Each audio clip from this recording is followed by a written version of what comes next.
हाँ तो दोस्तों, इस वीडियो के अंदर हम डीजी कोर स्टूडियोज के आईपीओ के बारे में बात करेंगे और जानेंगे कि इस आईपीओ के अंदर आपको कितना लिस्टिंग गेन हो सकता है और आपको इस आईपीओ के अंदर अप्लाई करना चाहिए या नहीं। चलिए शुरू करते हैं।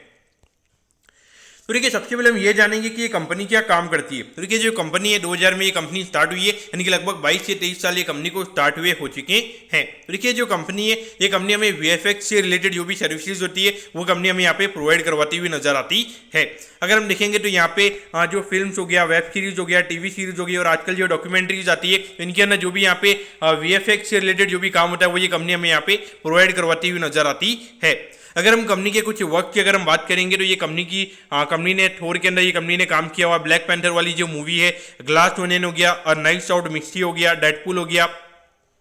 फिर क्राउचिंग टाइगर हो गया और हिडन ड्रैगन हो गया। तो ऐसे जो अलग अलग तरीके की जो मूवीज और जो वेब सीरीज है तो वहाँ पे ये कंपनी ने अपनी सर्विसेज यहाँ पे प्रोवाइड करवाती हुई ये कंपनी हमें यहाँ पे नजर आई है। अगर हम कंपनी के क्लाइंटेल की अगर हम बात करेंगे, यानी कि कौन कौन सी कंट्रीज से यहाँ पे कंपनी को हमें बिजनेस आता हुआ नजर आता है, तो यहाँ पे अगर हम बात करेंगे तो देखिए इंडिया हो गया, ऑस्ट्रेलिया हो गया, न्यूजीलैंड, यूएस और यूरोपियन मार्केट से हमें यहाँ पे कंपनी को बिजनेस आता हुआ नजर आता है। तो देखिए, अगर हम देखेंगे तो रेवेन्यू वाइज इतना ज्यादा कोई कंपनी का रेवेन्यू का नंबर नहीं है जितना ज्यादा कंपनी का ज्योग्राफिक लोकेशन से कंपनी का रेवेन्यू आता है। तो कहीं ना कहीं देखा जाए तो यहाँ पे एक पर्टिकुलर एरिया में इतना ज्यादा कोई ग्रोथ पोटेंशियल हमें कंपनी का नजर नहीं आता है। अब अगर हम ऑब्जेक्टिव की अगर हम बात करेंगे तो देखिए, एक नॉर्मली वर्किंग कैपिटल की रिक्वायरमेंट के लिए कंपनी का आईपीओ में आता हुआ नजर आ रहा है, यानी कि जो डेली टू डेली कैश के रिक्वायरमेंट होते हैं उसके लिए कंपनी का आईपीओ में यहाँ पे आता हुआ नजर आ रहा है। तो देखिए, मेरे ख्याल से ये ऑब्जेक्टिव क्लियरली हमें यहाँ पे इंडिकेशन है कि यहाँ पे किसी भी तरीके से यहाँ पे लिस्टिंग यहाँ पे कंपनी ने करवाने की कोशिश करी है। कंपनी को जो पैसा मिलने वाला है, कंपनी के प्रमोटर्स को भी ये मालूम नहीं है कि उनको यहाँ पे कैसे यूज करना है ग्रोथ के लिए, इसीलिए एक नॉर्मली वर्किंग कैपिटल का रीजन हमें यहाँ पे वो देते हुए नजर आ रहे हैं।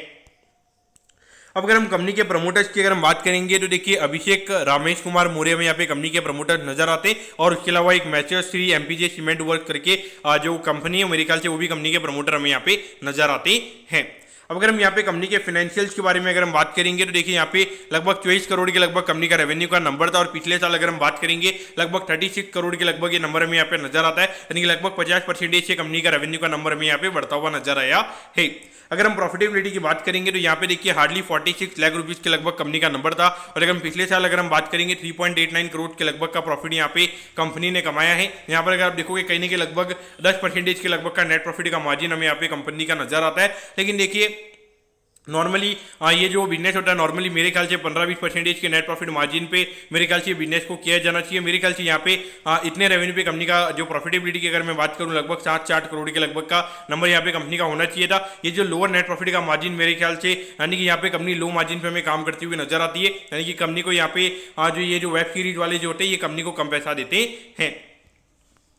अब अगर हम यहाँ पे कंपनी के आईपीओ के डिटेल्स के बारे में अगर हम बात करेंगे तो देखिए 25 तारीख को ये आईपीओ में ओपन होता हुआ नजर आएगा और 27 तारीख को ये आईपीओ में क्लोज होता हुआ नजर आएगा। यहाँ पे 171 रुपीज पर शेयर पे कंपनी हमें यहाँ पे शेयर देती हुई नजर आ रही है। 800 शेयर्स का हमें यहाँ पे लॉट नजर आता है, यानी कि एक लॉट को अप्लाई करने के लिए यहाँ पे अराउंड 1,36,000 रुपीज आपको यहाँ पे लगने वाले हैं। अब अगर हम इश्यू साइज की अगर हम बात करेंगे तो देखिए अराउंड 30 करोड़ के लगभग का आईपीओ में यहाँ पे नजर आता है और जिसमें अगर हम बात करेंगे तो यहाँ पे लगभग 21 करोड़ 56 लाख रुपीस के लगभग का हमें यहाँ पे फ्रेश इश्यू कंपनी का नजर आता है, यानी कि ये जो पैसा है ये कंपनी के पास में हमें जाता हुआ नजर आएगा और लगभग 8 करोड़ 92 लाख रुपीस के लगभग का यहाँ पे ऑफर फॉर सेल नजर आता है, यानी कि ये जो पैसा है ये कंपनी के प्रमोटर्स अपना स्टेक हमें यहाँ पे बेचते हुए नजर आ रहे हैं।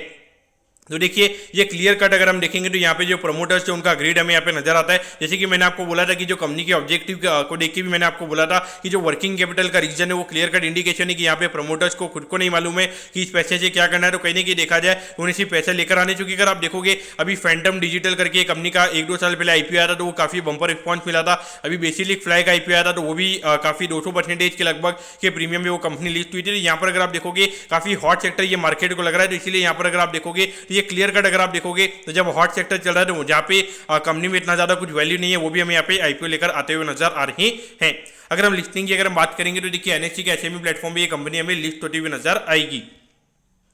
अब अगर हम टाइम टेबल के बारे में अगर हम बात करेंगे तो देखिए 3 तारीख को ये कंपनी का आपको अलॉटमेंट पता चल जाएगा, 4 तारीख को आपको रिफंड मिल जाएगा अगर आपको अलॉटमेंट नहीं मिलता है, 5 तारीख को आपके डीमैट अकाउंट में शेयर आ जाएंगे अगर आपको अलॉटमेंट मिलता है और 6 तारीख को ये कंपनी हमें लिस्ट होती हुई नजर आएगी। अब अगर हम एट दी एंड अगर हम वैल्यूएशन के पैरामीटर्स की अगर हम बात करेंगे तो देखिए लगभग ये कंपनी 110 करोड़ के मार्केट कैप पे ये कंपनी हमें आईपीओ लेकर आती हुई नजर आ रही है और उसके हिसाब से अगर हम वैल्यूएशन के पैरामीटर्स की अगर हम बात करेंगे तो देखिए लगभग 27 से 28 के पी रेशियो पे ये कंपनी का आईपीओ में आता हुआ नजर आ रहा है। और इसके कंपेरिजन में अगर हम बात करेंगे फैंटम और बेसिलिक जिसके अगर हम फंडामेंटल्स की अगर हम बात करेंगे फंडामेंटल्स काफी अच्छे हैं और वो कंपनी हमें लगभग 25 से 30 के पी रेशियो पे हमें मिलती हुई नजर आ रही है और उनके ग्रोथ पॉइंट ऑफ व्यू से उन्होंने कैपिटल भी ज्यादा रेज किया है और वहां पे उनका ऑब्जेक्टिव भी अगर आप देखोगे काफी ज्यादा क्लियर ऑब्जेक्टिव हमें वहां पे उन कंपनीज का नजर आता है। यहाँ पर हमें कोई ऑब्जेक्टिव नजर नहीं आता है कंपनी कैसे यूज करने वाली है। तो मेरे ख्याल से देखा जाए यहाँ पे इतने अर्ली लेवल पे यानी कि जब 110 करोड़ के मार्केट कैप पे यहाँ पे अगर प्रमोटर 9 करोड़ का अपना स्टेक यहाँ पे बेचते हुए नजर आ रहे हैं यानी कि क्लियर कट इंडिकेशन है कि यहाँ पे उन्हें कोई ज़्यादा यहाँ पे ये फंड को कैसे यूज करना है कंपनी को कैसे ग्रो करना है ये उनके माइंड में भी यहाँ पे कुछ नहीं चल रहा है। और इसके अलावा यहाँ पे बहुत सारे लोग बोलेंगे कि इसका ग्रे मार्केट प्रीमियम क्या चल रहा है तो देखिए लगभग यहाँ पे 100 रुपये पर शेयर का ग्रे मार्केट प्रीमियम यहाँ पे चलता हुआ नजर आ रहा है यानी कि ग्रे मार्केट प्रीमियम में ये इंडिकेट कर रहा है कि लगभग 80,000 रुपये पर लॉट का प्रॉफिट आपको यहाँ पे अलॉटमेंट पे हो सकता है। लेकिन मेरे ख्याल से मुझे लगता है कि यहाँ पे 80,000 के लगभग ये कंपनी में लिस्ट होती हुई नजर नहीं आएगी क्योंकि अगर हम इसी हफ्ते अगर हम बात करेंगे साक्षी मेटटेक की खेम सिक्योरिटीज का आईपीओ में आता हुआ नजर आ रहा है उसकी डिमांड हमें काफी ज्यादा देखने को मिलने वाली है तो पब्लिक का पैसा हमें काफी ज्यादा वहां जाता हुआ नजर आएगा। मेरे ख्याल से हो सकता है कि यहाँ पे कहने के रिस्पांस कम हमें आता हुआ नजर आएगा क्योंकि यहाँ पे वैल्यूएशन की भी अगर हम बात करेंगे तो वैल्यूएशन भी थोड़ा एक्सपेंसिव है और फंडामेंटल वाइज भी अगर हम बात करेंगे तो इतना ज्यादा मुझे अट्रैक्टिव नजर नहीं आते और जो ऑफर फॉर सेल यहाँ पे प्रमोटर लेकर आ रहे हैं तो कहने की मार्केट को वो नेगेटिव लग सकता है। तो मेरे ख्याल से देखा जाए तो मुझे पर्टिकुलरली ऐसा लगता है कि ये कंपनी आपको अवॉइड करनी चाहिए लेकिन फिर भी मुझे क्या आपको लगता है कि मुझे एक बार के लिए ये भी लगता है ये कंपनी हमें नीचे लिस्ट होती हुई नजर नहीं है कि अगर आपको ऐसे ही 5-10% या फिर 10-15% की लिस्टिंग इनके लिए अगर आपको अप्लाई करना है तो मेरे ख्याल से आप अप्लाई कर सकते हो। लेकिन देखिए मेरे ख्याल से लॉन्ग टर्म माइंड से मुझे यहाँ पे ये कंपनी कोई ज़्यादा अट्रैक्टिव यहाँ पे नजर नहीं आती है। लेकिन देखिए ग्रे मार्केट प्रीमियम में इसकी काफ़ी ज़्यादा डिमांड देखने को मिल रही है तो जब भी इतनी ज़्यादा डिमांड देखने को मिलती है तो वहाँ पे इतना मैं कह सकता हूँ कि भले ही जीएमपी के नीचे हमें लिस्ट होता हुआ नजर आएगा लेकिन वहाँ पे थोड़े प्रीमियम पे ये कंपनी हमें लिस्ट होती हुई नजर आ सकती है। लेकिन यहाँ पर अगर आप अप्लाई कर रहे हो तो ये ध्यान में रखना कि थोड़ा एग्रेसिव बेट आपका ये रहेगा। अगर मार्केट में थोड़ी अनसर्टेनिटी आती है ये कंपनी में नीचे भी लिस्ट होती हुई नजर आ सकती है। तो दोस्तों मैं होप करता हूं कि डीजी कोर स्टूडियोज के आईपीओ के बारे में आपको सब कुछ समझ में आ गया होगा। अगर आपकी कोई भी क्वेरीज है आप कमेंट कीजिए मैं जरूर आपके कमेंट पर रिप्लाई करूंगा। ओके दोस्तों thank you have a nice day.